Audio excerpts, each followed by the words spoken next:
Alhamdulillah Alhamdulillahilladzi wassalatu wassalamun asrafil minal anbiya'i wal mursalin wal awliya'i wassada'i wassalihin. Inna Allaha wa malaikatahu yusalluna 'alan nabi. Ya ayyuhalladzina amanu sallu 'alaihi wa sallimu taslima. Allahumma sholli 'ala sayyidina Muhammad wa ala ali sayyidina Muhammad. Amma ba'du. Para bapak dan para saudara-saudara yang saya hormati, puji syukur alhamdulillah, Allah telah melimpahkan rahmatnya dan hidayahnya kepada kita semua, dikasih kesehatan dan umur panjang sehingga kita bisa berkumpul, bertatap muka atau bermuajahah pada malam hari ini. Marilah kita bersama-sama berselawat serta salam kepada junjungan Nabi kita Muhammad sallallahu alaihi wasallam. Marilah kita bersama-sama tingkatkan keimanan kita, ketakwaan kita kepada Allah Subhanahu wa ta'ala.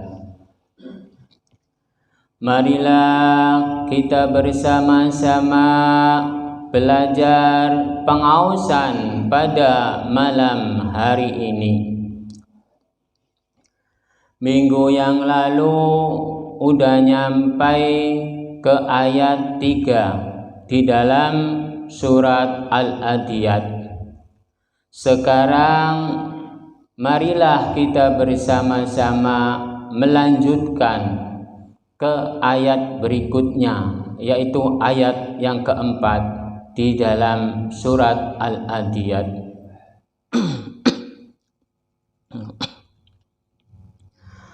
A'udzu billahi minasy syaithanir rajim.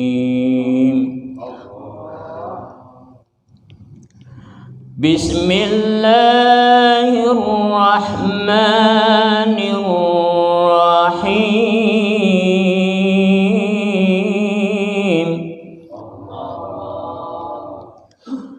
Fa'atharna bihi naq'a,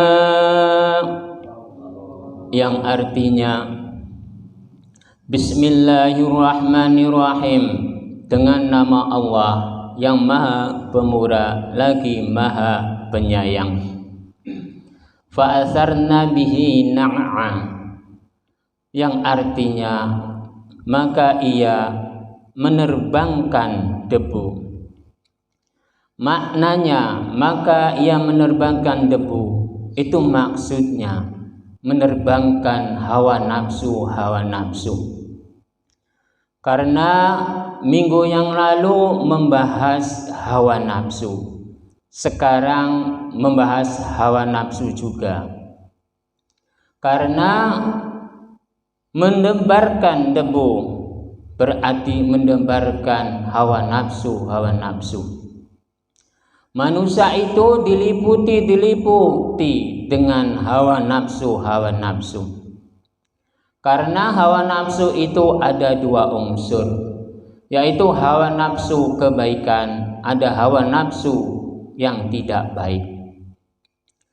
Bila umat manusia, contohnya pada malam hari ini, kita semua ini dalam keadaan memiliki hawa nafsu, ingin mempelajari tentang kitab, ingin mempelajari tentang ilmu dan keilmuan.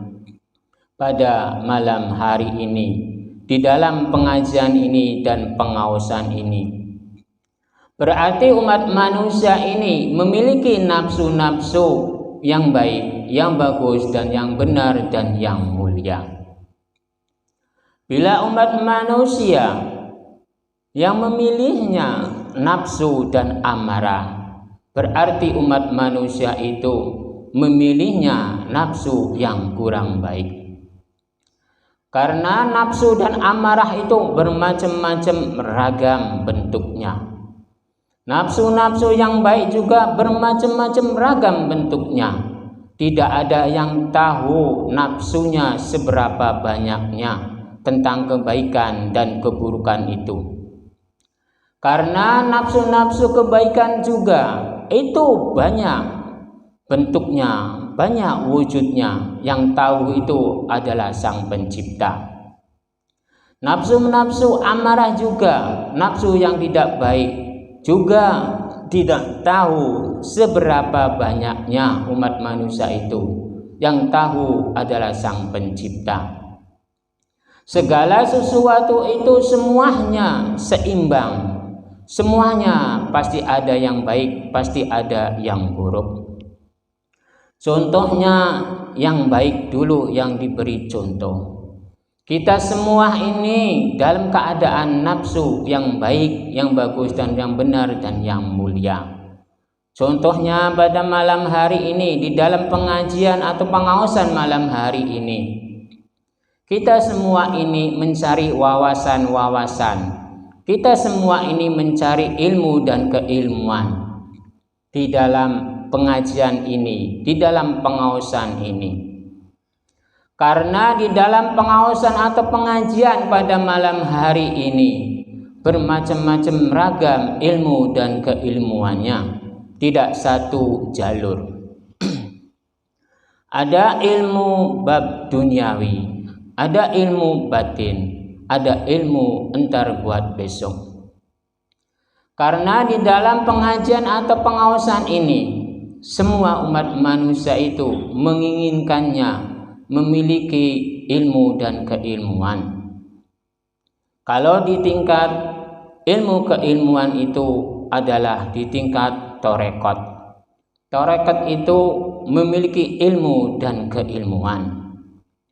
Bila umat manusia memiliki ilmu dan keilmuan, lalu disalurkan pada malam hari ini, seperti saya pada malam hari ini, saya memiliki ilmu dan keilmuan, lalu disalurkannya demi kelestarian umat manusia supaya jadi mengerti. Dulunya tidak mengerti, lalu jadi mengerti. Itu dari ilmu dan keilmuan, dari ilmu torekot. Ilmu torekot itu lalu ada tingkatannya, yaitu hakikat. Hakikat umat manusia itu bila udah memiliki ilmu itu harus diwujudkan, harus dikembangkan terhadap yang lain. Jangan dimiliki diri sendiri. Karena ilmu dan keilmuan itu karena ada dua unsur. Yang pinter atau yang mampu pasti ada kekurangannya.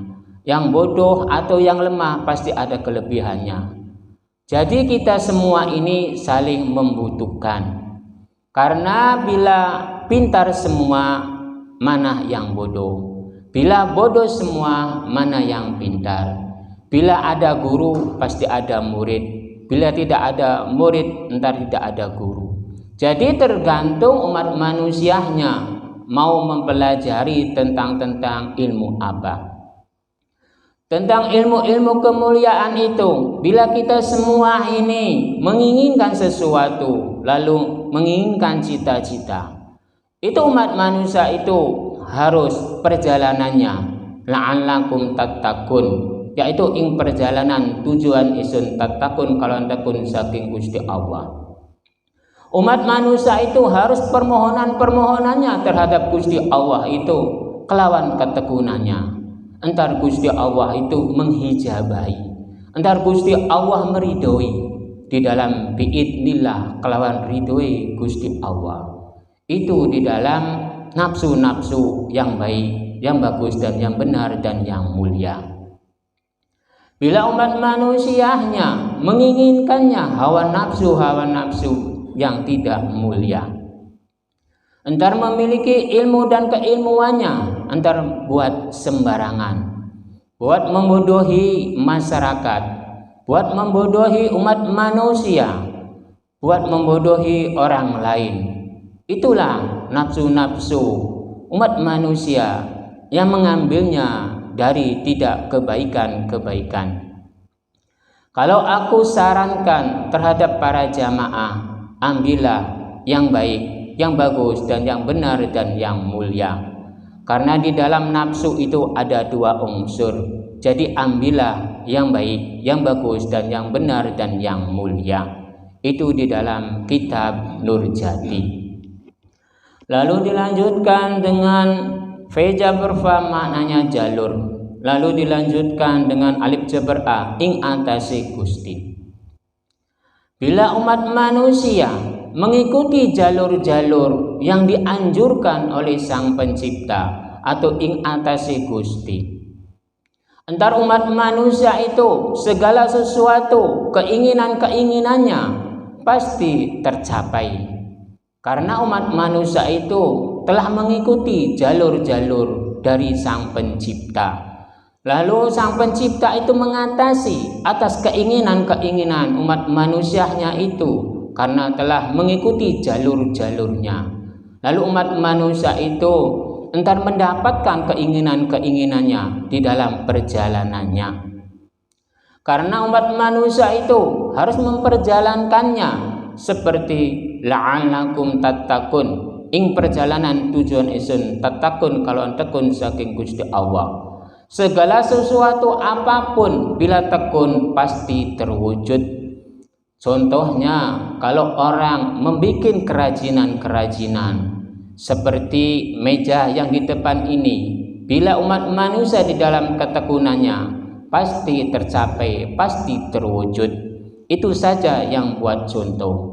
Bila umat manusianya tidak menekuni, tidak menjalankan segala perintah-perintah dari Sang Pencipta, mana mungkin Sang Pencipta itu merestui, mana mungkin Sang Pencipta itu meridhoi, karena dia tidak menjalankan di dalam ketekunan ing perjalanannya. Sang Pencipta itu tergantung umat manusianya. Bila umat manusianya di dalam perjalanannya, di dalam ketekunannya menjalankannya segala perintah-perintah dari Sang Pencipta dan menjauhi segala larangannya, entar umat manusia itu entar mendapatkan apa yang diinginkannya. Karena di dalam alif jabar a ing atase Gusti, segala sesuatu itu yang mengatasi itu adalah Gusti. Gusti itu adalah Sang Pencipta. Sang Pencipta itu adalah Gusti Allah. Umat manusia itu tidak ada yang lain permohonan-permohonannya, memujinya, memujatnya terhadap Sang Pencipta. Karena memuji dan memuja permohonan-permohonan apapun itu terhadap Sang Pencipta.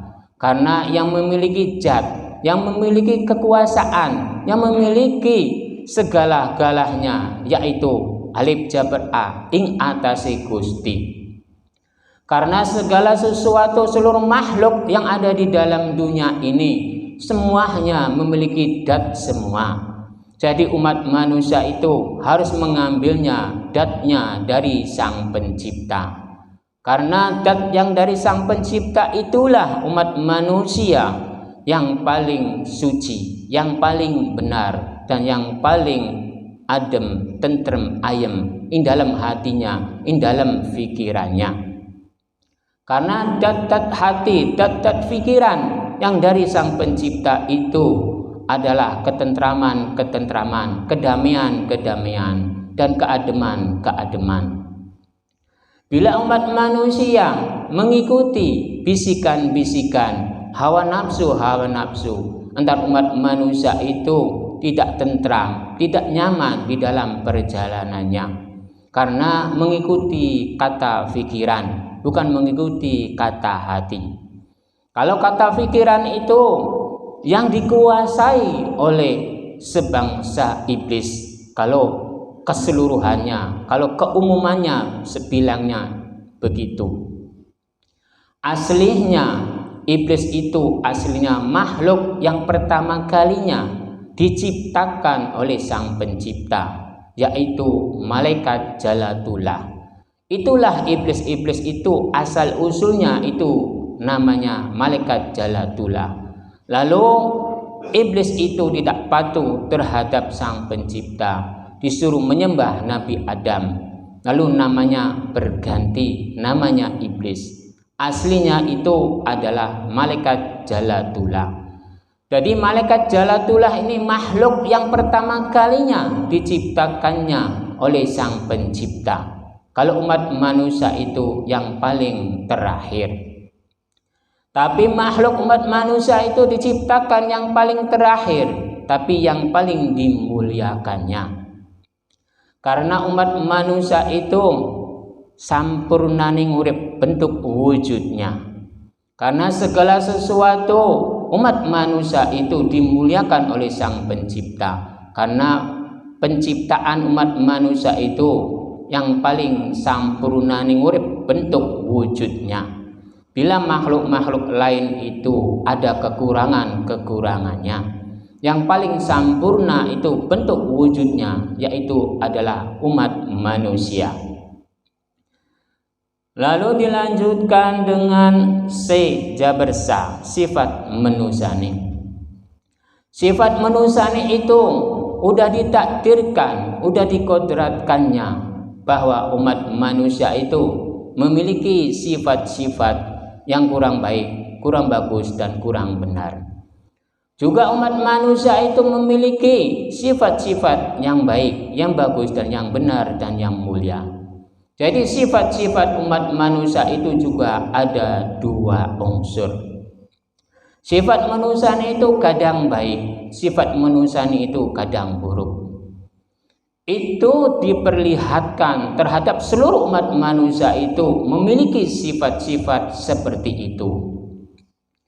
Jadi kita semua ini janganlah terhadap orang yang memiliki sifat-sifat yang kurang baik lalu ditunjuk bahwa kamu kurang baik, itu jangan begitu. Penentuan sifat buruk atau sifat baik adalah Sang Pencipta yang menentukan, bukan umat manusia. Karena pada hari ini, bulan ini, atau minggu ini, atau tahun ini, umat manusia yang ditunjuk sifatnya kurang baik, besok lusa belum tentu lalu robah jadi baik. Yang jadi baik entar robah jadi tidak baik. Jadi umat manusia itu jangan menentukan tentang sifat umat manusia. Sifat manusia itu yang menentukan adalah Sang Pencipta, bukan makhluk-makhluknya. Tapi zaman-zaman sekarang di antara manusia dan manusia, bila ada orang yang selain golongan-golongannya, entar langsung dicap tidak benar, langsung dicap tidak satu jalur, lalu langsung dicap golongan dia itu kafir, golongan dia itu masuk neraka. Itu sifat-sifat seperti itu berarti kurang baik, kurang bagus, kurang benar di dalam perjalanannya. Ada orang bilang juga bahwa alam dunia ini isinya bila selain Islam, lalu hanya Islam saja yang diridhoi, hanya Islam saja yang mendapatkan Rahman dan Rahimnya. Selain Islam, selain manusia yang tidak memeluk agama Islam, entar tidak mendapatkan Rahman, entar tidak mendapatkan Rahim. Berarti sifat-sifat seperti itu kurang pas di dalam perjalanannya. Karena penentuan sifat, penentuan baik buruknya itu bukan orang Islam, itu bukan umat manusia, tapi penentuannya itu adalah Sang Pencipta. Bila umat manusia bisa menentukan, yang mendapatkan nikmat adalah orang Islam, yang mendapatkan rahim hanya orang Islam saja. Antar umat manusia itu selain Islam, apakah tidak mendapatkan kenikmatan-kenikmatan? Apakah tidak mendapatkan kemuliaan-kemuliaan terhadap Sang Pencipta? Kalau menurut kitab Insan Hamil dan kitab Nurjati, seluruh umat manusia itu semuanya mendapatkan kenikmatan-kenikmatan, semuanya mendapatkan kesengsaraan-kesengsaraan. Bukan orang Islam saja yang mendapatkan kenikmatan-kenikmatan. Selain Islam itu mendapatkan kesengsaraan atau mendapatkan neraka. Karena selain Islam itu dicap kafir, selain Islam itu dicap kurang baik, kurang benar. Berarti penafsiran seperti itu, sifat-sifat manusia seperti itu, berarti kurang baik, kurang bagus, kurang benar, dan kurang mulia. Karena asal-usul manusia itu semuanya sama, keluarnya dari turunan-turunan Nabi Adam alaihi salam.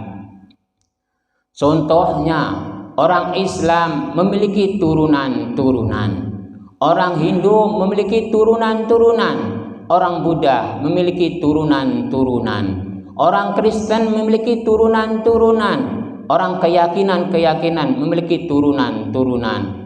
Orang Islam juga memiliki turunan-turunan. Berarti Sang Pencipta memiliki turunan-turunan terhadap makhluk-makhluknya yang diciptakannya, tentang keyakinan apapun, tentang agama apapun. Umat manusia itu dikasihi, disayangi semua, dirahmani semua. Rahman itu yang membentuk makhluk. Lalu nirwahimi yang mengasihi, menyayangi seluruh makhluk yang ada di dalam dunia ini, dirahmani, dirahimi semua, dikasihi semua, disayangi semua. Bukan orang Islam saja. Bila ada orang yang bilang hanya orang Islam saja yang mendapatkan surgawi, yang mendapatkan kenikmatan-kenikmatan, berarti umat manusia itu salah besar. Karena alam dunia ini bukan milik orang Islam. Alam dunia ini milik seluruh umat manusia yang ada di dalam dunia ini. Tentang agama, tentang keyakinan itu banyak, tidak ada yang tahu seberapa banyaknya. Bila ada orang bilang juga hanya Nabi Muhammad saja yang mendapatkan rahimnya, hanya Nabi Muhammad saja yang mendapatkan syafaatnya.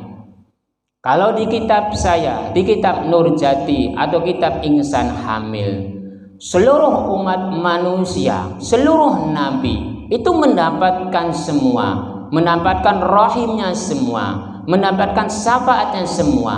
Karena mimnya Muhammad, mimikum manusia. Kayak Nabi Muhammad itu seorang manusia, sama seperti kita semua, sama seperti seluruh nabi itu manusia. Bila ada yang bilang hanya Nabi Muhammad saja yang mendapatkan syafaat, syafaat itu maknanya permohonan-permohonan. Kita semua ini mendapatkan permohonan-permohonan juga, bukan kayak Nabi Muhammad saja yang mendapatkan permohonan.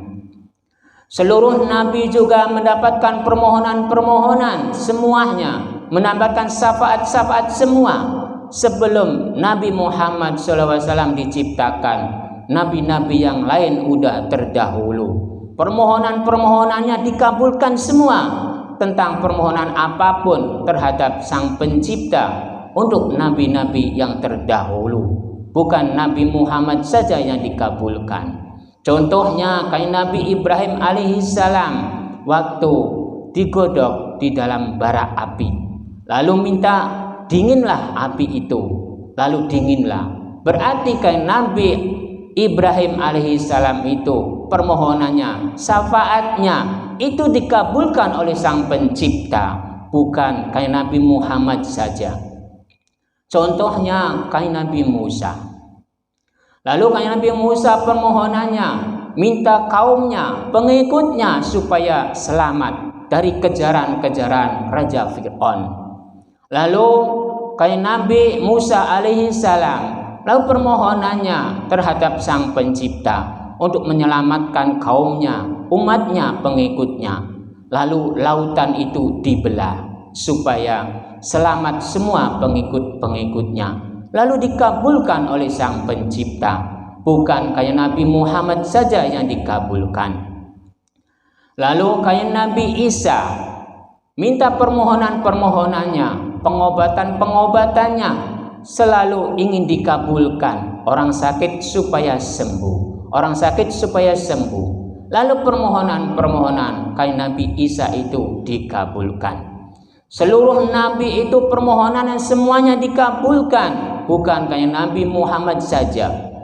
Bila ada orang yang bilang yang paling sempurna itu kayak Nabi Muhammad SAW, berarti umat manusia itu salah besar. Karena kayak Nabi Muhammad SAW itu sama seperti kita, yaitu umat manusia. Cuman perbedaannya adalah derajat derajatnya. Kanjeng Nabi Muhammad SAW itu adalah seorang rasul. Rasul-rasul itu adalah utusan dari Sang Pencipta. Bila kita semua ini orang awam, seluruh rasul-rasul, utusan-utusan Sang Pencipta, nabi-nabi, kata orang-orang, nabi itu cuman ada 25 nabi. Tapi di kitab saya, di kitab Insan Hamil dan kitab Nurjati, nabi-nabi itu tidak ada 25 nabi itu. Adanya tidak terhitung seluruh nabi itu semenjak Nabi Adam alaihissalam sampai sekarang. Karena utusan-utusan Sang Pencipta itu tidak ada yang tahu seberapa banyaknya di dalam dunia ini. Kalau ada orang yang bilang hanya 25 nabilah umat manusia itu yang bisa diutus di dalam dunia ini, berarti umat manusia itu salah besar di dalam perjalanan-perjalanannya, di dalam ucapan-ucapannya. Karena di dalam kitab Insan Hamil dan Nurjati, nabi-nabi itu tidak terhitung oleh umat manusia itu. Yang tahu adalah Sang Pencipta, yang tahu adalah Ingustine, yang tahu adalah Gusti Allah. Karena nabi-nabi itu seorang rasul, rasul-rasul itu adalah seorang utusan. Bila kita menyempil tentang utusan-utusan itu, karena semuanya utusan-utusan Sang Pencipta itu adalah yang diambil adalah kebaikan, kebenaran, kebagusan, kemuliaan di dalam perjalanannya. Kita semua ini umat manusia sama turunannya, yaitu dari Nabi Adam alaihissalam. Nabi-nabi yang terdahulu juga sama seperti kita, semuanya turunan-turunan dari Nabi Adam alaihissalam. Tidak ada perbedaan apapun. Karena umat manusia itu sama, karena yang dinamainya manusia itu dari Sang Pencipta, bukan dari makhluk-makhluknya. Kalau asma itu namanya dari manusia, kalau manusia itu dari Sang Pencipta. Jadi kita semua ini kedudukannya sama dengan nabi-nabi yang lain. Karena nabi-nabi yang lain juga manusia. Nabi-nabi yang lain juga memiliki kesalahan dan kebenarannya. Kita semua juga memiliki kebenaran dan kesalahan semua. Cuman perbedaan kita dan nabi itu, kalau nabi itu seorang rasul, seorang utusan dari Sang Pencipta. Kita semua ini hanya orang awam yang bisa melakukannya, menginginkannya di dalam kebenarannya. Jadi seluruh umat manusia yang ada di dalam dunia ini yang mendapatkan surga atau neraka itu semuanya, khususnya umat manusia, semuanya mendapatkan kenikmatan-kenikmatan, semuanya mendapatkan kesengsaraan-kesengsaraan. Seluruh makhluk yang ada di dalam dunia ini, khususnya umat manusia, memiliki kenikmatan-kenikmatan, memiliki kesengsaraan-kesengsaraan. Bukan kita semua ini, seluruh umat manusia yang ada di dalam dunia ini, semuanya memiliki nikmat dan sengsara. Karena namanya manusia, semuanya memiliki dua unsur semua. Karena udah ditakdirkan, udah dikodratkannya bahwa umat manusia itu dipastikan memiliki nikmat, dipastikan memiliki kesengsaraan. Jadi di dalam fe jabar fa maknanya jalur, alif jabar a ing atase Gusti, semuanya jalur-jalur umat manusia itu yang mengatasi itu adalah Gustinya, adalah Sang Pencipta, adalah Gusti Allah, bukan makhluk-makhluknya. Bila ada orang yang bilang hanya orang Islam saja yang mendapatkan surga, berarti orang itu penafsirannya kurang pas dan kurang benar. Di kitab saya, di kitab Nurjati dan kitab Insan Hamil, semua namanya manusia itu mendapatkan kenikmatan-kenikmatan, mendapatkan kesengsaraan-kesengsaraan. Jadi saya mau bertanya terhadap para jamaah, kalau orang Islam itu apakah mendapatkan kenikmatan, apakah mendapatkan kesengsaraan?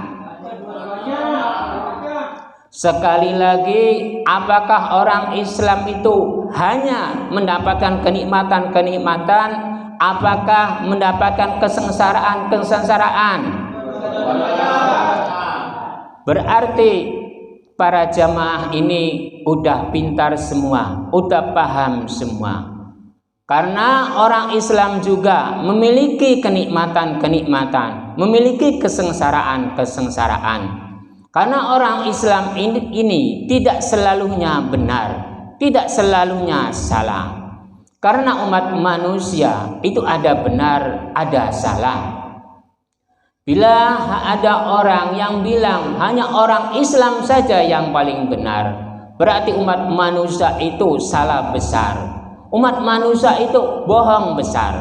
Karena penentuan-penentuan baik buruknya itu bukan di tangan makhluk-makhluknya, bukan di tangan umat manusia, tapi di tangan Gustine, di tangan Sang Pencipta, di tangan Gusti Allah. Kebaikan-kebaikan, kebenaran-kebenaran, kesalahan-kesalahan, atau kejelekan-kejelekan, penentuan-penentuannya adanya di Sang Pencipta, ada Gustine, adalah Gusti Allah, bukan umat manusia. Karena urusan-urusan hablum minallah atau hablum minanas, itu penentuan-penentuannya adalah di dalam alif jabar a ing atase Gusti. Yang mengatasi segala sesuatu itu adalah Gustine, bukan umat manusia, maupun hablum minanas maupun hablum minallah. Bila ada umat manusia bisa menentukan tentang hablum minallah, pahalanya sekian derajat. Kalau tidak dijalankan, antar umat manusia itu berdosa besar. Tentang ibadah, tentang sholat, itu di dalam kitab Insan Hamil dan kitab Nurjati dan kitab Pancorep Sejati Nurib. Sang Pencipta itu tidak memaksakan kehendak terhadap ibadah-ibadah umat manusia itu.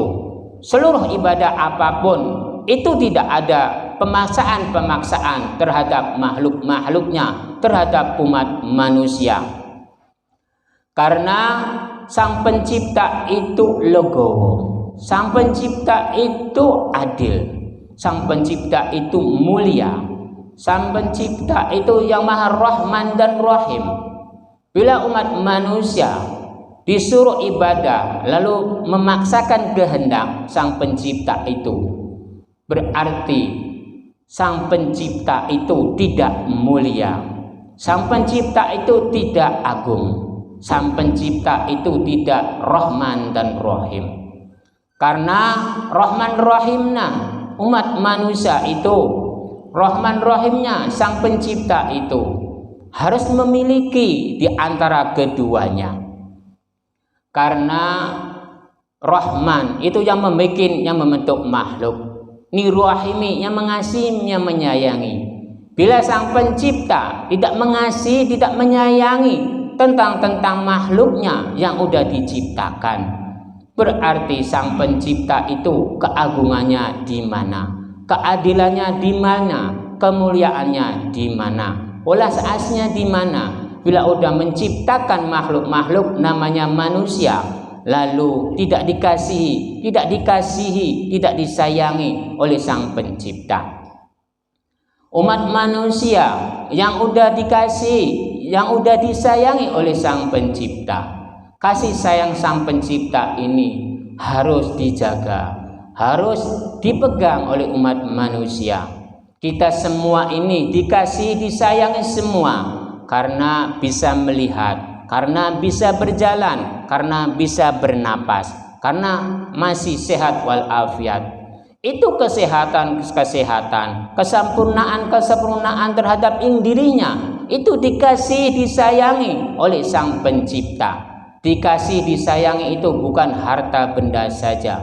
Kesehatan juga itu semuanya kasih sayang dari Sang Pencipta. Jadi kita semua ini harus menjaganya setemen-temen, karena bila menginginkannya kesehatannya, karena bila menginginkannya keselamatannya, itu harus dijaga kasih sayang dari Sang Pencipta itu.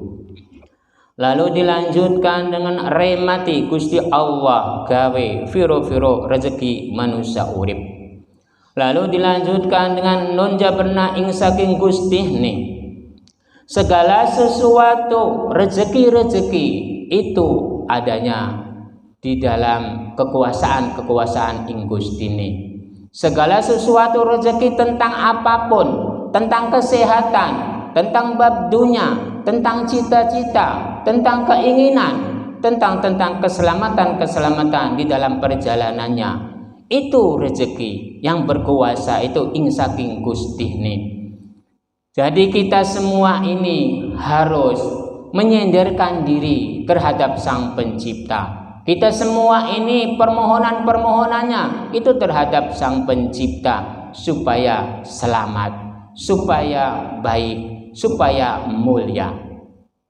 Bila umat manusia itu menyandarkan diri terhadap Sang Pencipta atau Gusti Allah, dipastikan selamat dunia akhirat. Kemuliaan entar didapatkannya karena telah melakukan di dalam Vejaberva. Maknanya jalur dari Sang Pencipta itu baik, bagus, benar, mulia ing perjalanannya. Jadi umat manusia itu harus memegangnya, jalurnya dari Sang Pencipta, jangan luar jalur dari Sang Pencipta. Bila umat manusia menjalankannya di luar jalur dari Sang Pencipta, entar umat manusia itu ujub, entar umat manusia itu sombong, karena merasa dirinya yang paling benar, karena merasa dirinya yang paling pintar di dalam dunia ini. Contohnya sekarang ini banyak seorang ulama, seorang kiai, seorang ustadz, seorang habaib, itu banyak yang mengaku dirinya yang paling pintar, mengaku dirinya yang paling benar, mengaku dirinya yang paling suci. Semuanya bisa diatur tentang hablum minallah. Bila tidak mengikuti dia, entar masuk neraka. Bila tidak mengikuti dia bilang kafir. Bila tidak mengikuti dia mendapatkan kesengsaraan. Karena surga itu adanya di dia, neraka itu adanya di dia, kata dia. Bila mengikuti keyakinannya, entar mendapatkan surga. Bila tidak mengikuti keyakinannya, entar mendapatkan kesengsaraan atau neraka. Itu zaman sekarang.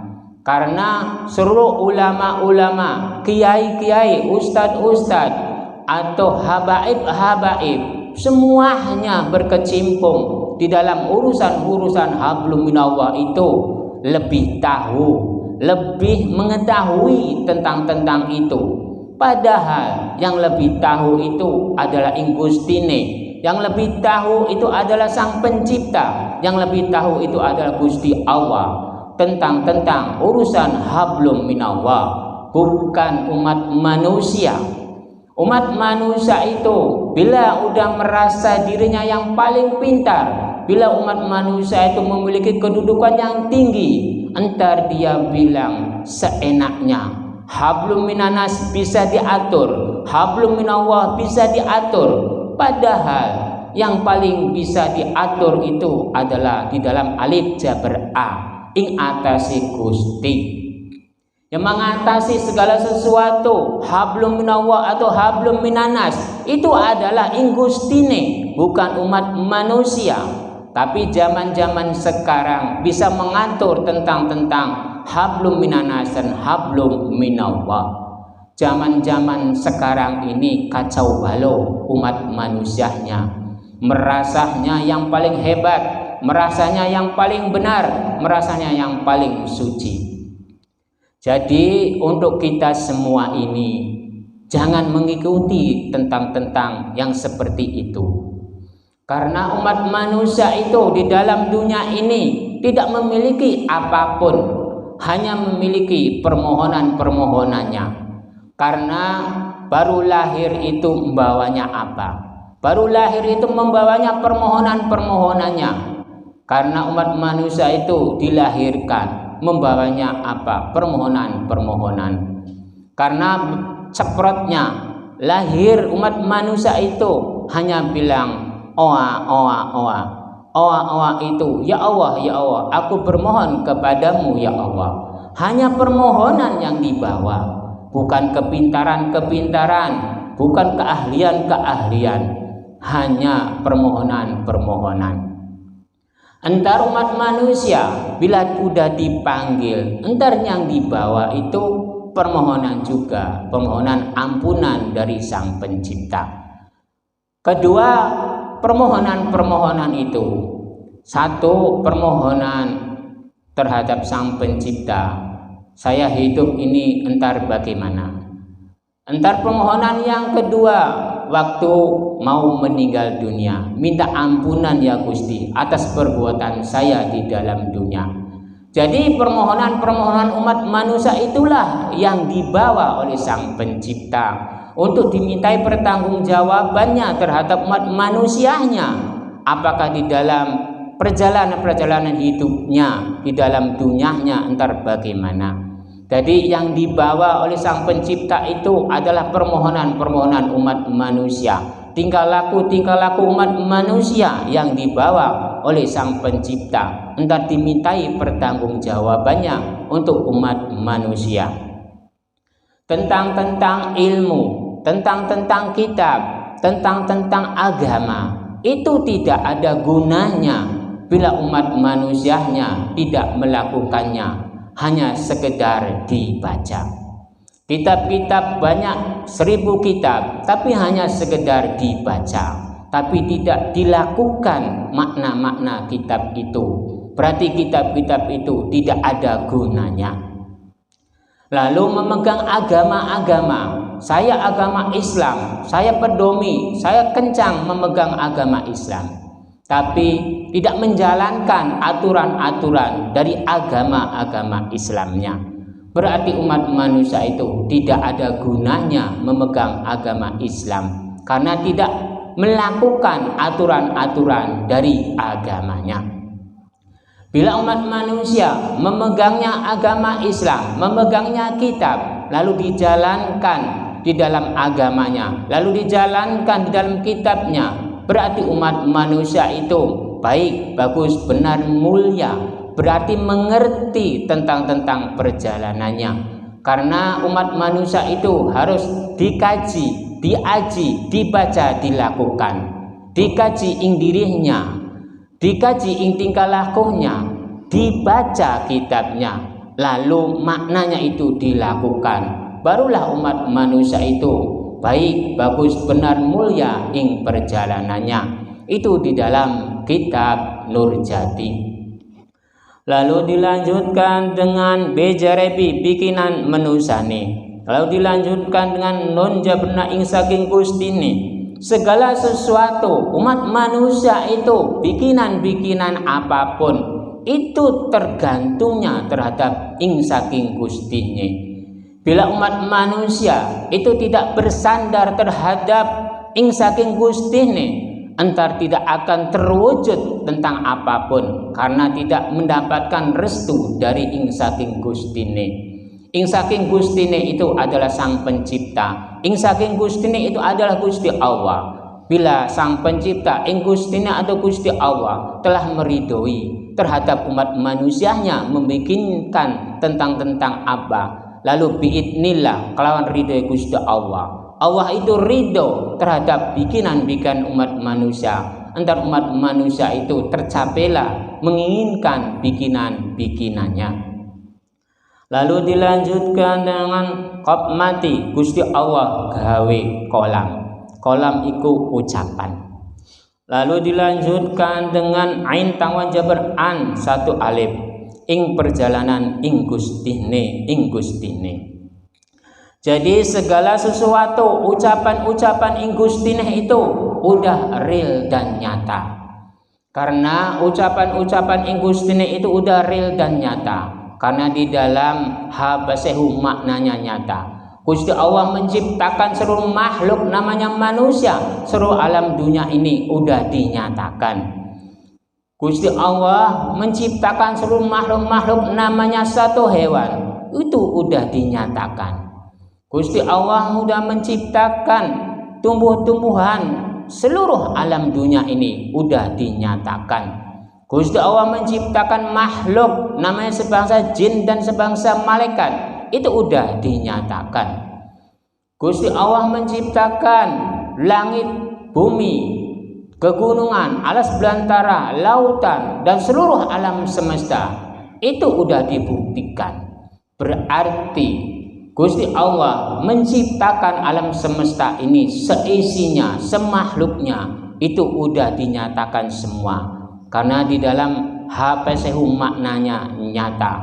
Lalu di dalam qab mati Gusti Allah gawe kolam. Kolam itu ucapan. Gusti Allah telah mengucap terhadap seluruh makhluk-makhluknya bahwa sayalah yang menciptakan seluruh makhluk seisinya, sealam semesta, sealam dunia ini. Karena yang mengatasi itu saya. Alif jabar a ing atase Gusti. Semuanya mengatasi itu saya, yaitu habasehu. Udah dinyatakan oleh seluruh makhluk-makhluknya bahwa alam dunia ini yang menciptakan itu adalah Sang Pencipta.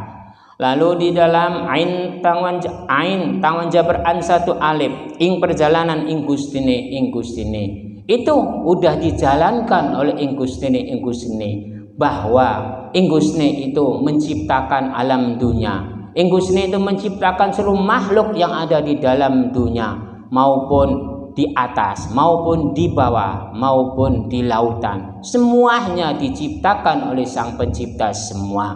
Jadi Sang Pencipta itu udah menjalankan di dalam alif jabar a ing atase Gusti. Cukup sekian saja pengaosan pada malam hari ini. Mudah-mudahan ada barokahnya, ada faidahnya.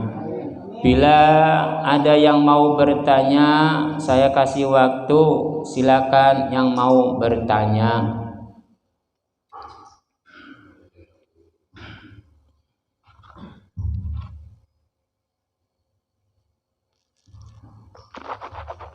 Assalamualaikum warahmatullahi wabarakatuh. Saya mau bertanya, dat hati dan dat pikiran perbedaannya di mana, dilihat dari mana? Cukup sekian, terima kasih. Assalamualaikum warahmatullahi wabarakatuh. Kalau dat hati dan pikiran itu yang bisa membedakannya adalah ing dirinya. Kalau ing dirinya mendapatkan bisikan-bisikan, berarti itu merasuk ke pikiran. Kalau bisikan-bisikan itu adalah bisikan ada yang benar, ada yang salah. Jadi tergantung keseimbangan umat manusianya. apakah ini bisikan yang baik, apa bisikan yang buruk. Tentang hati dan pikiran itu tergantung umat manusianya juga, karena umat manusia itu harus memegangnya huruf jim, dijenjemi, dihayati, diwadaki, dilembuti ing dalam hati, ing dalam pikirannya.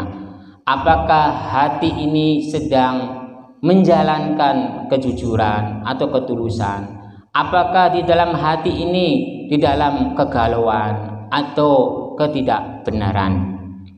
Karena ing dalam hati, ing dalam pikiran ini kadang-kadang satu jalur, kadang-kadang tidak satu jalur. Berpikirnya ada yang begini, di dalam hatinya adanya begitu. Jadi hati dan pikiran itu kadang-kadang menyatu, kadang-kadang tidak. Jadi saya jawab, ini tergantung keseimbangan umat manusianya. Apa yang mau dilakukan, apa yang mau dibuat, itu tergantung umat manusianya. Siapa lagi? Assalamualaikum warahmatullahi wabarakatuh. Waalaikumsalam warahmatullahi wabarakatuh. Saya ingin bertanya Pak Ustaz, jika orang Islam saja yang mendapatkan kenikmatan, apakah orang Kristen akan mendapatkan kenikmatannya? Oh, berarti maksudnya orang Islam mendapatkan kenikmatan, apakah orang Kristen juga mendapatkan kenikmatan? Kalau menurut kitab Insan Hamil dan kitab Nurjati, itu semuanya namanya makhluk, namanya manusia itu di dalam dunia ini semuanya memiliki kenikmatan semua, bukan orang Islam saja. Karena orang Kristen juga memiliki kenikmatan, memiliki kemuliaan. Orang Islam juga memiliki kenikmatan, memiliki kemuliaan. Maksudnya kemuliaan itu perjalanannya. Karena yang dinilai itu bukan agamanya, yang dinilai itu ing tingkah laku perilaku, ing perjalanannya. Karena agama itu hanya sebuah simbol, yang menjadi penentuannya yaitu ing tingkah laku perilaku, ing diri umat manusianya. Bila umat manusianya menjalankan kebenaran, kemuliaan di dalam hidupnya, pasti mulia. Karena kunci yang utama itu ing perjalanan umat manusianya. Kunci yang utama itu ing tingkah laku perilakunya, bukan agamanya. Saya kasih contoh. Zaman-zaman sekarang banyaklah contohnya. Ada pengasuh pondok, ada pengasuh pesantren, agamanya kencang memegangnya, kitabnya kencang, lalu menggagahi anak didiknya, lalu memakan anak didiknya. Apakah itu benar? Apakah itu salah? Dipastikan salah. Berarti kenikmatan itu adanya di dalam tingkah laku perilaku. Orang Islam begitu melakukannya, berarti kurang benar, kurang baik, kurang bagus di dalam perjalanannya. Karena memakan anak didik, menggagahi anak didik, berarti itu bukan karena agamanya, bukan karena kitabnya. Kebenaran umat manusia itu adanya ing tingkah laku perilaku. Selain Islam juga sama seperti itu. Jadi kunci umat manusia di dalam dunia ini adalah tingkah laku perilaku. Kalau menurut kitab Insan Hamil dan Nurjati, Islam itu entar terpecah-pecah menjadi 73 golongan. 73 golongan itu hanya satu yang diterima, yaitu ahli sunnah wal jamaah. Ahli sunnah wal jamaah itu isinya yaitu iman, takwa, tawakal. Jadi siapapun umat manusia yang ada di dalam dunia ini, bila menjalankannya iman, takwa, tawakal di dalam perjalanannya, entar mendapatkan kenikmatannya. Itu saja yang saya jawab. Siapa lagi?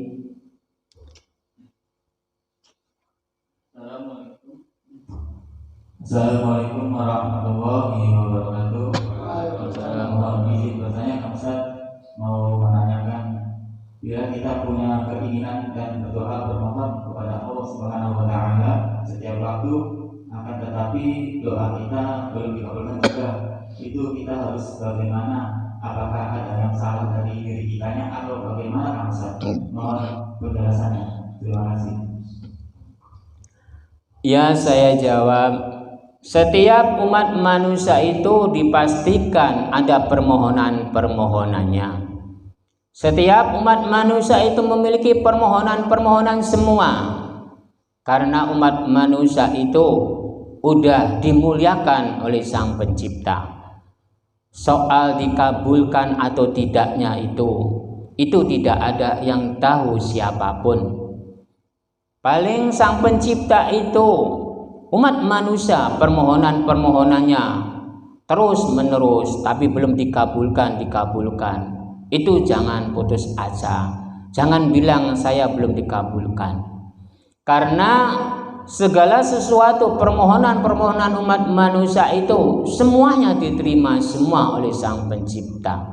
Cuman perbedaannya adalah waktu-waktu yang udah ditentukan. Karena waktu-waktu yang udah ditentukanlah bahwa umat manusia itu entah dikabulkan. Setiap permohonan-permohonan makhluk-makhluknya itu umat manusia terhadap Sang Pencipta. Sang Pencipta itu menerimanya semua. Cuman perbedaannya hanya adalah waktu-waktu yang belum ditentukan ataukah udah ditentukan. Itu hanya perbedaannya, hanya waktu dan waktu. Kalau diterima atau tidak, semua makhluk permohonan terhadap Sang Pencipta itu diterima semua. Bila Sang Pencipta itu tidak menerima permohonan-permohonan makhluk-makhluknya, berarti Sang Pencipta itu tidak adil. Sang Pencipta itu tidak Rahman dan Rahim. Sang Pencipta itu tidak agung. Entar Sang Pencipta itu tidak mulia di dalam perjalanannya, karena permohonan-permohonan makhluk-makhluknya itu tidak diterima. Semua permohonan-permohonan umat manusia itu semuanya diterima oleh Sang Pencipta. Jadi umat manusia itu jangan salah sangka terhadap Sang Pencipta. Cuman hanya perbedaannya waktu-waktu yang belum ditentukannya. Siapa lagi yang mau bertanya? Assalamualaikum warahmatullahi wabarakatuh. Waalaikumsalam warahmatullahi wabarakatuh. Saya mau bertanya, Pak Ustaz. Kalau seorang ulama memiliki pondok-pondokan, seorang ulama mengiming-imingi siapa yang mau wakaf sedekah jariah, amal jariah akan mendapatkan surga, itu seorang ulama bisa menentukan surga. Bagaimana, Pak Ustaz? Assalamualaikum warahmatullahi wabarakatuh. Entar saya jawab.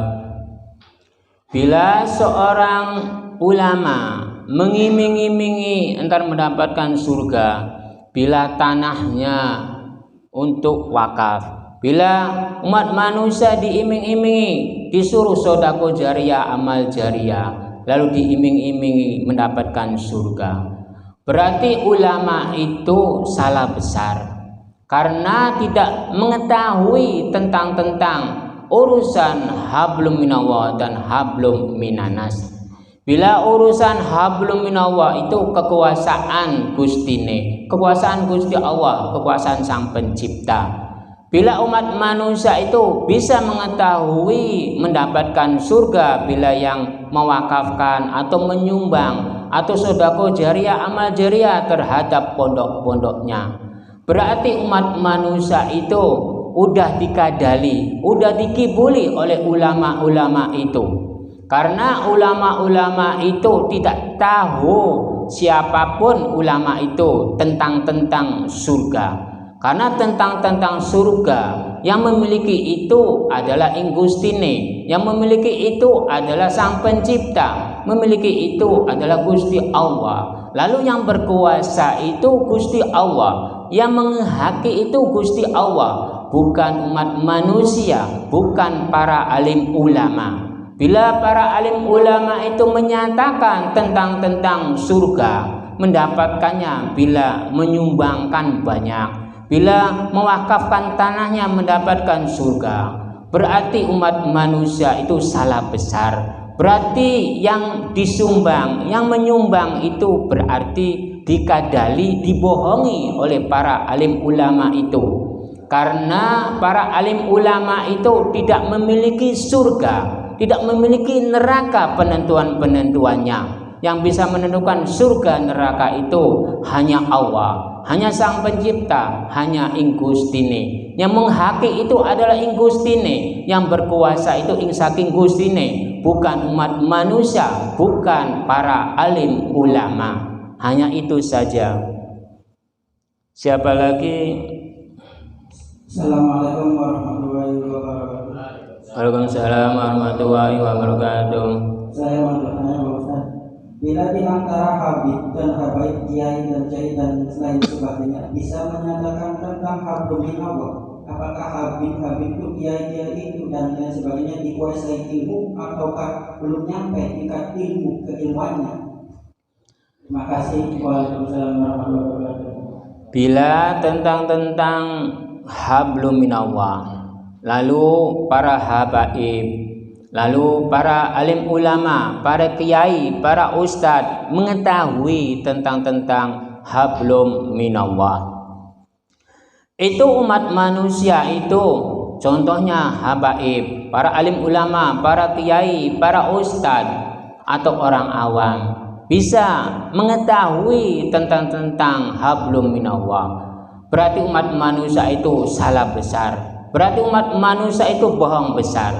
Berarti para habaib, para alim ulama, para kiai, para ustadz atau orang awam bila bisa penentuan hablum minallah, berarti umat manusia itu bohong besar. Karena urusan hablum minallah itu adalah ing atasi Gusti. Yang mengatasi itu Gusti. Lalu di dalam ainun ing satuhune pangeran kang berhak, yang menghaki itu ing Gustine, yang menghaki itu Gusti Allah, yang menghaki itu Sang Pencipta. Bila ada orang makhluk namanya manusia bisa mengetahui tentang hablum minallah, berarti umat manusia itu salah besar. Berarti umat manusia itu bohong besar karena bisa mengetahui urusan hablum minallah. Karena di dalam kitab Insan Hamil dan kitab Nurjati dan kitab Pancaran Urip Sejati Urip, urusan hablum minallah itu adanya di dalam alif jaber a ing atase Gusti. Yang mengatasi itu Gusti, bukan makhluknya. Lalu bukan makhluknya, bukan umat manusia. Lalu di dalam Nun Jareni ing kuasane Gusti. Tentang hablum minallah itu yang berkuasa itu adalah ing Gustine, yang berkuasa itu adalah Sang Pencipta, yang berkuasa itu adalah Gusti Allah, bukan makhluknya, bukan umat manusia, bukan habaib, bukan para alim ulama, bukan kiai, bukan ustadz, bukan orang awam. Tapi yang berkuasa itu adalah alif jaber a ing atasi Gusti. Siapa lagi?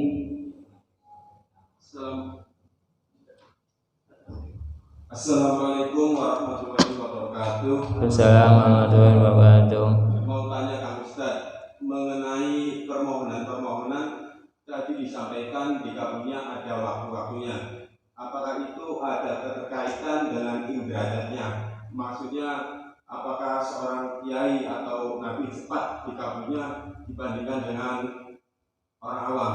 Barangkali itu saja. Assalamualaikum warahmatullahi wabarakatuh. Waalaikumsalam warahmatullahi wabarakatuh. Yang saya jawab tentang permohonan itu tergantung nasibnya. Karena permohonan itu ada nasib-nasibnya.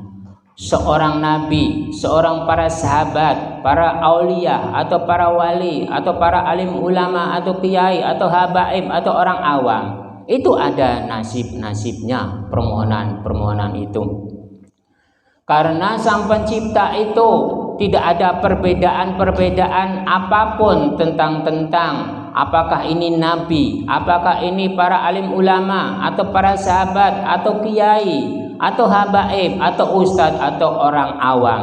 Itu tidak ada perbedaan-perbedaan permohonannya. Itu tergantung nasib-nasibnya. Karena yang lebih tahu itu Sang Pencipta. Yang tahu itu Sang Pencipta tentang permohonannya. Apakah orang awam itu dipercepat? Apakah seorang nabi, seorang habaib, atau para wali, pada alam ulama, atau para aulia? Semuanya itu tergantung Gusti, tergantung Gusti Allah, tergantung Sang Pencipta yang lebih tahu. Jadi permohonan-permohonan itu tidak ada yang tahu. Apakah nabi, apakah orang awam, itu tergantung nasib-nasibnya. Karena nabi juga manusia, kita juga manusia. Bila Sang Pencipta ada perbedaan-perbedaan di antara nabi dan kita, berarti Sang Pencipta itu tidak adil. Berarti Sang Pencipta itu tidak mulia. Berarti Sang Pencipta itu tidak agung. Berarti Sang Pencipta itu tidak Rahman dan Rahim. Karena pilih kasih di antara makhluknya, di antara ciptaannya. Nabi juga manusia, kita juga manusia. Nabi, semua yang ada di dalam dunia ini, semuanya keluarnya dari turunan-turunan Nabi Adam alaihissalam. Tidak ada yang lain. Berarti kita dan Nabi itu semuanya sama. Cuman perbedaannya adalah derajatnya. Bila doa itu tergantung nasib-nasibnya, tergantung Sang Pencipta. Karena Sang Pencipta itu lebih tahu dan lebih mengetahui. Karena Nabi juga manusia, memiliki keikhlasan dan keriduan, memiliki tidak ikhlas dan tidak ridho, sama seperti kita orang awam, memiliki ikhlas ridho dan memiliki tidak ikhlas tidak ridho, sama seperti kita. Jadi tergantung nasib-nasibnya. Apakah penentuannya, apakah dikabulkannya orang awam dulu, apakah Nabi dulu. Itu tergantung Allah, karena yang lebih tahu Allah, yang mengetahui Allah, bukan makhluk-makhluknya. Jadi pasrahkan saja sama Sang Pencipta, atau Gusti atau Gusti Allah. Siapa lagi yang mau bertanya? Assalamualaikum warahmatullahi wabarakatuh. Saya ingin bertanya Pak Ustaz, kenapa Nabi Muhammad selalu dipuja-puji sedangkan Nabi Adam tidak pernah dapat pujian dari umat Islam? Itu saja. Ya, saya jawab. Karena Nabi Muhammad SAW itu karena dikiranya yang paling suci dan yang paling benar. Nabi Adam alaihissalam disangkahnya memiliki kesalahan-kesalahan, disangkahnya memiliki kekurangan-kekurangan. Padahal kayak Nabi Adam alaihissalam melanggar larangannya, yaitu memakan buah khuldi. Itu untuk menyempurnakan bentuk tubuhnya. Karena bila umat manusia tidak disempurnakan dari buah khuldi itu, entah tidak ada buah dada, entah tidak ada memanik di tenggorokan. Karena umat manusia itu menginginkannya sampurna menurut bentuk wujudnya. Jadi kayak Nabi Adam alaihissalam melanggar larangannya itu untuk menyempurnakan bentuk wujudnya. Bila tidak memakan buah khuldi, entar tidak ada buah dada dan memanik. Setelah memakan buah khuldi itu berhenti di tenggorokan, lalu ada memanik di Nabi Adam alaihissalam. Lalu di Siti Hawa memakan buah khuldi, lalu berhenti di dada, lalu tumbuh buah dada. Bentuk wujud Nabi Adam alaihissalam udah sempurna di dalam surgawi itu. Lalu Gusti Allah itu menyuruh keluar dari surgawi itu untuk menjalankan hukuman-hukumannya di dalam dunia itu. Padahal kayak Nabi Adam alaihi salam melanggar itu buat menyempurnakan tentang wujud umat manusia itu. Bila umat manusia itu tidak ada buah dada, entar bagaimana? Bila tidak ada memanik, entar bagaimana? Karena waktu terciptanya di dalam surgawi itu belum ada buah dada, belum ada tenggorokan, memanik itu. Lalu Nabi Adam alaihissalam melanggar, lalu adalah buah dada dan memanik. Berarti bentuk wujud manusia namanya Nabi Adam alaihissalam dan Siti Hawa berarti udah sempurna, lalu dikeluarkanlah untuk menepati alam dunia ini. Jadi Nabi Muhammad dan Nabi Adam alaihissalam itu perbedaannya jauh. Padahal yang paling mulia itu aslinya Nabi Adam alaihissalam. Karena Nabi Adam alaihissalam dimuliakan oleh Sang Pencipta. Kalau Nabi Muhammad SAW dimuliakan hanya segelintir kelompok, yaitu orang Islam. Seluruh dunia ini kalau dikumpulkan, itu yang paling besar itu selain Islam. Islam itu yang nomor berapa? Jadi kemuliaan-kemuliaan Nabi Muhammad SAW itu adalah dimuliakannya, disanjungnya oleh umat manusia. Kalau Nabi Adam alaihissalam dimuliakan oleh Sang Pencipta atau Gustinya atau Gusti Allah. Berarti yang paling bagus, yang paling benar, yang paling mulia adalah Nabi Adam alaihissalam, karena tidak mengumbar hawa nafsu, karena tidak mengakunya yang paling pintar atau yang tidak mengakunya yang paling benar. Dia pasrah terhadap Sang Pencipta saja. Karena contohnya saja, kayak Nabi Adam alaihissalam itu melahirkan turunan-turunannya. Itu ada 180 turunan. 90 itu kembar. Jadi jumlahnya 180. Itu belum dikasih nama oleh Nabi Adam alaihissalam. Lalu lahir yang ke-91, lalu minta nama. Lalu permohonan-permohonan terhadap Sang Pencipta. Lalu dikabulkanlah permohonan-permohonan Nabi Adam alaihissalam itu terhadap Gustine atau Sang Pencipta. Lalu Sang Pencipta itu bilang terhadap Nabi Adam alaihissalam, "Hai Adam, aku kasih nama yang satu ini. Kenapa yang terdahulu tidak dikasih nama olehmu?" Nabi Adam alaihissalam menjawab, "Ya Gusti, saya dikasih nama oleh Gusti. Pendamping saya dikasih nama oleh Gusti. Jadi turunan-turunan saya itu terserah," kata Gusti. Itu salah bila begitu, hai Adam. Saya kira Adam mengerti tentang itu. Berarti Adam tidak mengerti. Berarti Adam pasrah sama saya. Ya udah, kalau begitu saya kasih nama yang satu ini yang tidak kembar. Saya kasih nama Sis. Sis itu satu. Hanya satu yang kasih nama oleh saya, ya oleh Sang Pencipta. Jadi ibaratnya yang 180 itu tidak ada namanya. Kalau kata-kata orang atau kata-kata orang banyak, ada yang bilang Kobal dan Kobil, ada yang lain. Padahal itu belum ada namanya semua. Pertama kali atau 2 kali atau sampai 90 kali lahir kembar itu tidak ada namanya oleh Nabi Adam alaihissalam, tidak dikasih nama. Karena Nabi Adam alaihissalam dikasih nama oleh Gustine, Siti Hawa oleh Gustine. Jadi turunan-turunan kayak Nabi Adam alaihissalam itu menunggu nama dari Gusti.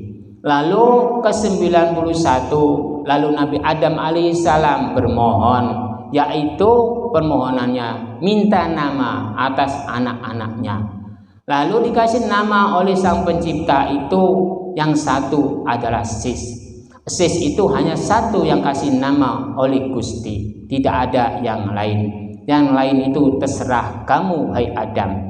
Jadi yang ke-90 lahir kembar itu atau 180 itu tidak ada tahu namanya apa, dan itu tidak ada yang tahu. Bila ada yang tahu itu berarti salah besar dan bohong besar.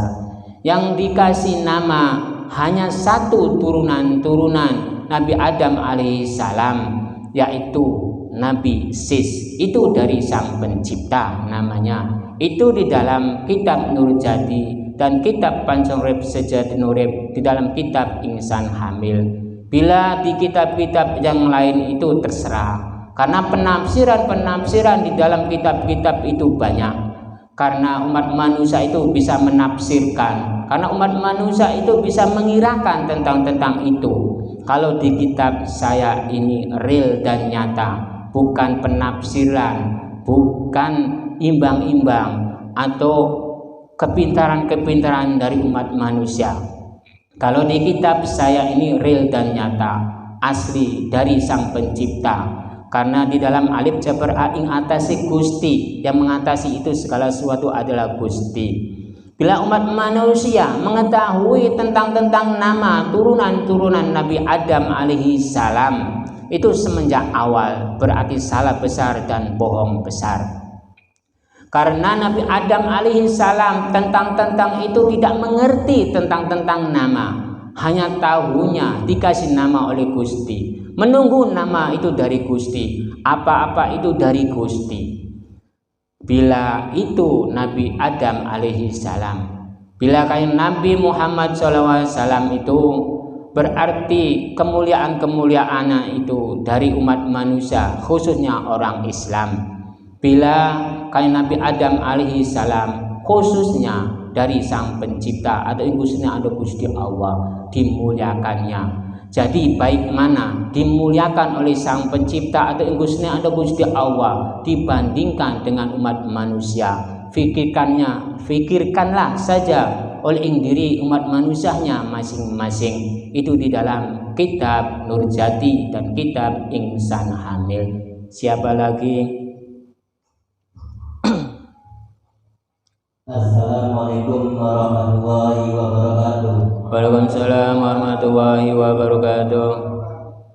Ustaz, saya bertanya, mengapa iblis menganggap dirinya lebih baik dari manusia? Ya, itu aja pertanyaan dari saya. Kalau tentang iblis dan manusia itu, kalau menurut kitab Nurjati, iblis itu mendapatkan tugas oleh Sang Pencipta untuk menggoda umat manusia. Bila umat manusia itu tidak digoda oleh iblis, entar bagaimana menilai tentang keimanannya, keyakinannya, pedomannya terhadap Sang Pencipta. Entar bagaimana entar mengetahui bila umat manusia tidak digoda. Bila umat manusia itu tergoda oleh iblis, berarti umat manusia itu berarti imannya tidak kuat. Bila umat manusianya mampu menahan godaan-godaan iblis, berarti umat manusia imannya kuat. Iblis juga makhluknya Gusti Allah atau Sang Pencipta atau Ingkusne. Iblis itu adalah malaikat Jalatullah, ditugaskannya untuk menguji, mencoba keimanan umat manusia, makhluk-makhluknya. Karena bila tidak ada yang menguji, bila tidak ada yang menggoda, entar bagaimana tentang pengetahuan apakah beriman, apakah tidak. Itu saja yang saya jawab. Iblis juga itu makhluk Sang Pencipta. Iblis juga memiliki tugas dari Sang Pencipta. Siapa lagi? Assalamualaikum warahmatullahi wabarakatuh. Waalaikumsalam warahmatullahi wabarakatuh. Saya mau bertanya, Pak Ustaz. Di sini dijelaskan tentang utusan Sang Pencipta. Jika utusan-utusan Sang Pencipta itu banyak, untuk apa diciptakan nabi terakhir, dan apakah perbedaan nabi terakhir dan utusan? Itu saja, terima kasih. Assalamualaikum warahmatullahi wabarakatuh. Ya, saya jawab tentang utusan, tentang nabi yang terakhir. Itu yang bilang nabi terakhir itu siapa? Yang bilang nabi yang terakhir adalah Nabi Muhammad SAW. Itu adalah umat manusia, bukan Sang Pencipta. Kalau di dalam kitab Nurjati, di dalam kitab Insan Hamil, nabi itu tidak ada yang tahu apakah Nabi Muhammad itu terakhir apakah tidak. Karena alam dunia ini masih berjalan, karena alam dunia ini masih berputar. Jadi Sang Pencipta itu tidak menentukan bahwa waktu-waktu ini apakah Nabi Muhammad itu yang terakhir apakah tidak. Nabi-nabi itu bukan 25 nabi, tapi tidak ada yang tahu seluruh umat manusia itu apakah nabi ini ada 25, apakah lebih banyak. Karena semenjak Nabi Adam alaihi salam sampai sekarang, umur alam dunia itu tidak ada yang tahu seberapa abadnya. Bila ada yang menyatakan sekian abad, ada yang menyatakan 100 abad, itu tidak ada yang tahu umur alam dunia ini. Hanya perkiraan-perkiraan umat manusia. Bila Nabi Muhammad itu yang terakhir, Nabi Muhammad itu utusan yang terakhir, berarti umat manusia itu salah besar. Karena Sang Pencipta itu tidak mengucap bahwa alam dunia ini berhenti, bahwa manusia ini berhenti. Karena alam dunia ini masih berputar, manusia ini masih turunan-turunan itu masih berjalan. Berarti nabi-nabi itu masih banyak. Karena penentuan-penentuan nabi, penentuan-penentuan utusan-utusan itu adalah Sang Pencipta, bukan makhluk-makhluknya, bukan umat manusia. Kok kenapa umat manusia bisa menyatakan bahwa kayak Nabi Muhammad SAW itu yang terakhir? Berarti umat manusia itu mendahului Sang Pencipta. Berarti umat manusia itu menjadi Sang Pencipta. Berarti umat manusia itu bohong besar. Berarti umat manusia itu salah besar. Karena yang lebih tahu itu adalah Sang Pencipta. Yang mengetahui itu adalah Sang Pencipta, bukan umat manusia, bukan makhluk-makhluknya yang diciptakannya. Jadi itu saja yang saya jawab. Siapa lagi? Cukup Pak Ustaz. Terima kasih atas penjelasannya. Assalamualaikum warahmatullahi wabarakatuh. Bila tidak ada yang mau bertanya, saya tutup dengan doa. Bismillahirrahmanirrahim. Allahumma shalli wa sallim ala sayyidina wa habibina wa syafiina wa karimina wa duhrina Muhammad wa sallim warahmatullahi wabarakatuh ala rasulillah ajmain. Bismillahirrahmanirrahim. Alhamdulillahi rabbil alamin hamdan wa majidan rabbil alamin. Allahumma shalli wa sallim wa barik ala sayyidina Muhammad sallallahu alaihi min jami'il ahwali wal afat wa tarkuna bi jamal hajat wa ridna min jami'il syiat wa tarfuna bi antul rajat wa tabana sulqayat al hayat. Allahumma inni as'aluka mujibati rahmatika fil ghanimah min kulli fajaba jannati wa najmul hisab. Wa khususan para jamaah wa umurina wa salamati berada bersekilah wa umurina wa salamati berada bersekilah wa umurina wa salamati berada bersekilah. Rabbana atina fid dunya hasanah wa fil akhirati hasanah wa qina adzabannar. Rabbana taqabbal minna innaka antal ghafurur rahim. Fa sallallahu ala sayyidina Muhammadin wa ala alihi wa sahbihi wasallam. Subhana rabbika rabbil izzati amma yasifun wa salamun alal mursalin. Al-Fatihah. أعوذ بالله من الشيطان الرجيم. بسم الله الرحمن الرحيم. الحمد لله رب العالمين الرحمن الرحيم مالك يوم الدين. إياك نعبد وإياك نستعين اهدنا الصراط المستقيم صراط الذين أنعمت عليهم غير المغضوب عليهم ولا الضالين. والسلام عليكم ورحمة الله وبركاته.